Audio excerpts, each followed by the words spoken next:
GT7 threw us a curveball this week, historic F1 cars at Monza.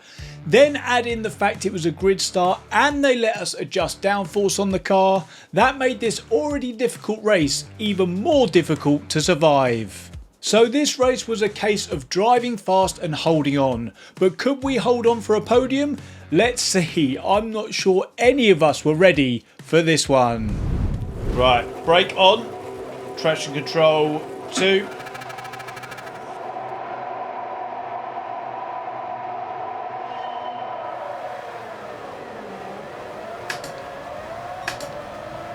Old couch driver's had a bit of a slow start. He's lit up the rears. Right, let's just try and not get a penalty here or get destroyed. Everyone just cut. Everyone just cut. Everyone. Go. We've made it through. We've only got some slight damage. If you're wondering where I am here, everyone. Don't worry. I'll be with you shortly after we attempt to safely navigate the Roger chicane. Oh no, we've been hit. We've been struck. Again, we've made it back through. But with some minor damage which will be costing us very shortly. While we have a window though to speak, let's introduce this one. Completely out of the blue, we're in the historic F1 cars at Monza for the first time ever you can only change the downforce of the car. There is strategy too. We'll cover this in more detail though when we have more time. I'm being swallowed up by the masses. Get in 5th. Go. Someone's dropped it! The first casualty of many we're going to see today is the German, who just takes too much curve coming out of Ascari, pushing him out onto the lethal AstroTurf, and around he goes. Someone else got a penalty!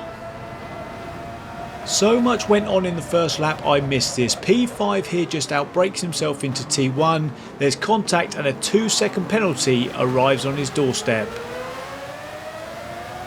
After making up a couple of places here on the first lap, we were eager to make more moves up the field. But clearly, some were more eager even than us. Last of the late breakers there. Careful!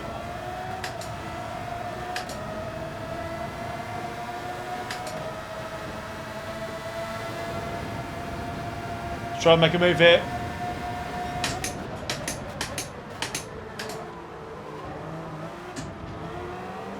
Go! Lots of contact caused by the overzealous Norwegian here, so we decided to keep the place, for now at least, as the now P7 driver wanted his place back.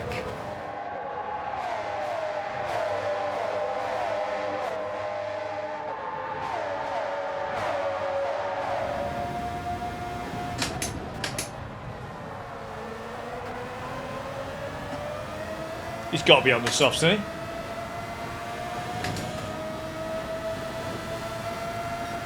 He's given the super authentic bump draft in an old Formula 1 car here.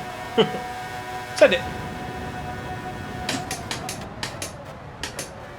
So we drop back to P7 after that mega move round the outside. Speaking of moves though, completely unbeknown to us, something seriously sketchy was heading our way. Someone's coming in very hot. Oh, I think they just got taken away at the last moment. Here we're going to see the Portuguese driver from earlier miss yet another braking point, but thankfully the game saved us all from what would have been a massive crash. This is hectic. Very hectic. Oh, sugar!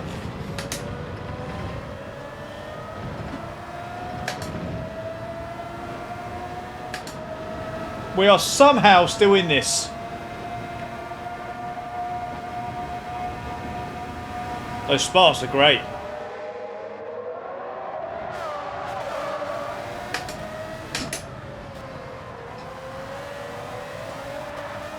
Whoa, well held, sir. After a jam-packed first few laps, we now have a small window of opportunity to explain a little about the strategy we're going to see in this one. All drivers have to use the soft and medium compound tyres. The softs will last about 8 laps, so you can either start on them and go to lap 8, or like we have done because we started in the mid-pack, you can start on the mediums and come off them as early as you dare. Now I wasn't feeling very brave, so we'll be coming in on the next lap, until which time I needed to try and hold on to the pack in front. Go! They're coming in? Nope. We were on our in lap now and I wanted to just get there safely, but with the pressure coming from behind I was reluctantly forced into making a move. Don't cause an issue, Rory.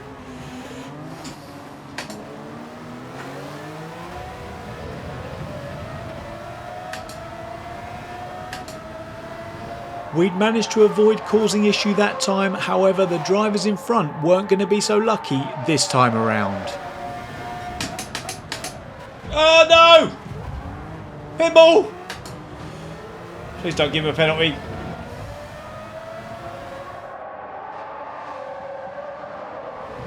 A top 5 in this lobby would be... that would be a bit of me here. Right, thankfully he didn't get a penalty. Right, time's come in. Let's get off these mediums.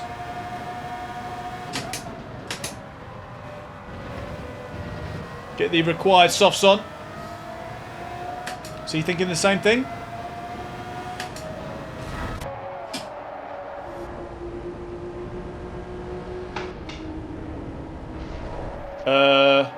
And with Krookie smashing it into the end of the pit wall, let that be a reminder to you to smash that subscribe button if you haven't done so already.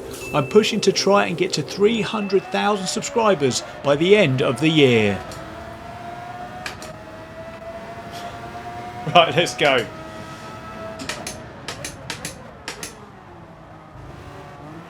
With that slightly hectic in-lap and weird pit stop entry completed, we could now embark on the second phase of the race. We had 7 laps left to just survive and see where we'd eventually end up finishing.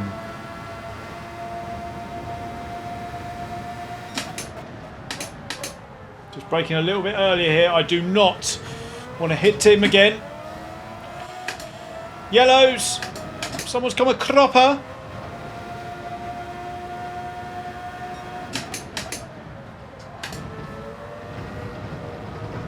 Yellows, and he's got penalty and someone's gone! Another incident at Ascari and another one for Couch here, who gets up onto the curb and bottoms out, sending him straight to the scene of the accident. That is absolutely fine.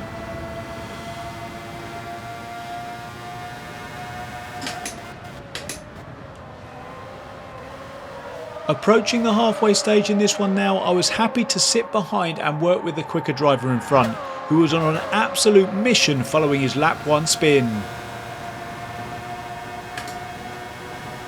200 and very quick.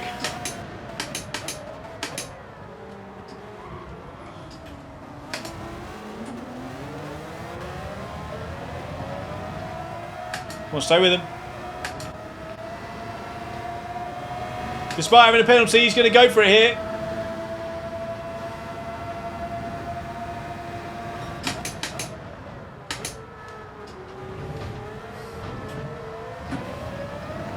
Having somehow managed to avoid a penalty so far ourselves, it was time to be promoted back into the top 10 as the car in front prepares to serve theirs. It was going to be interesting to see where we'd end up over the next couple of laps, as everyone who hadn't pit so far would soon be coming in. Wonderful. Have the other guys around us come in, or were they on softs? This is promising. Either they're going for a long time on the mediums or they were on softs. I've got no idea. As we crossed the line to log our quickest lap of the race and start lap number 8, we moved up to 7th as some drivers came in. All we could do at this point is to continue to drive as quickly and safely as possible.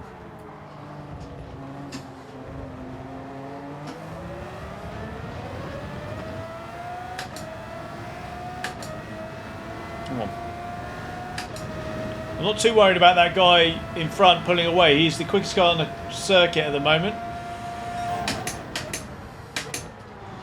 not through sector 1. Let's go. Right, leaders are in. Who else is going to be coming in?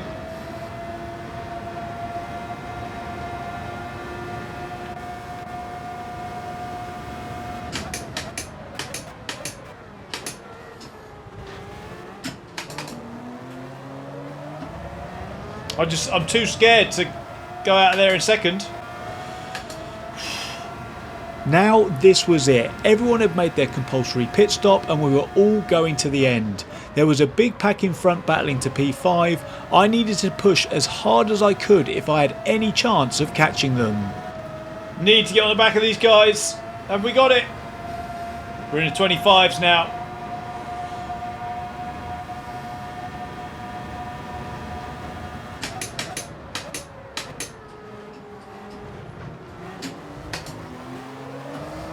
I knew if I could stay with them and they kept battling that we would keep our hopes of P5 alive. However, as you know by now, this car is absolutely lethal. Even the tiniest mistake could mean game over.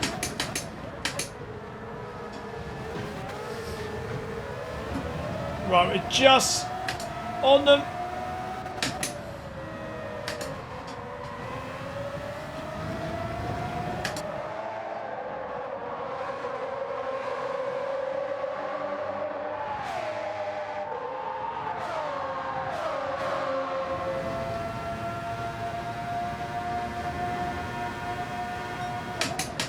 Whoa!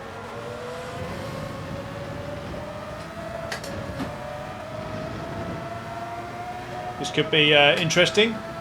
Going down to turn number 1.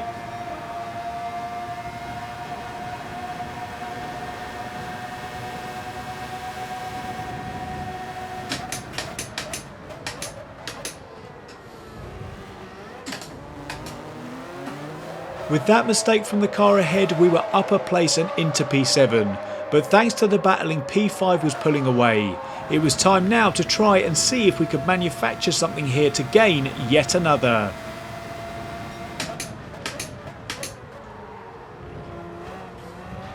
We put the willies up him, let's go!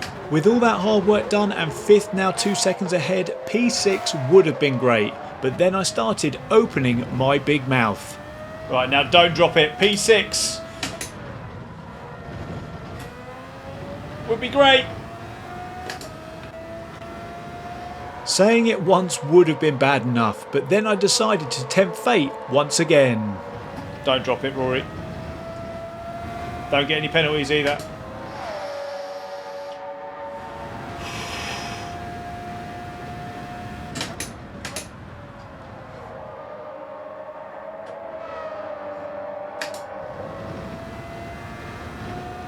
I have no idea what happened with everyone else.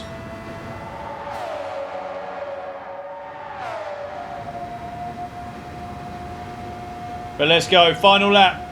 So if I recall, that is 2 times I've said don't drop it. Then I had to go and mention the worn tyres. Tyres are worn.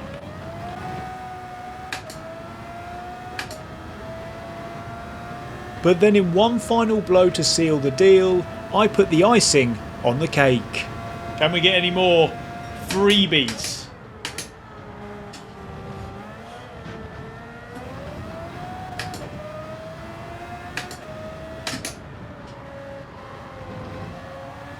Oh! No! No! No! Go! Don't drop it, Rory. Be careful, Rory, be careful. No!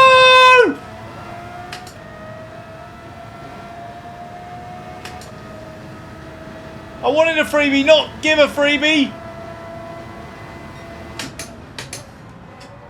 Just keep pushing. You never know. No, he's coming as well.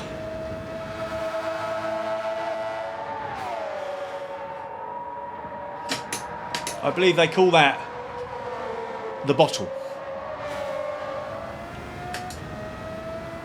I think Ericsson hit us. I think Ericsson hit us.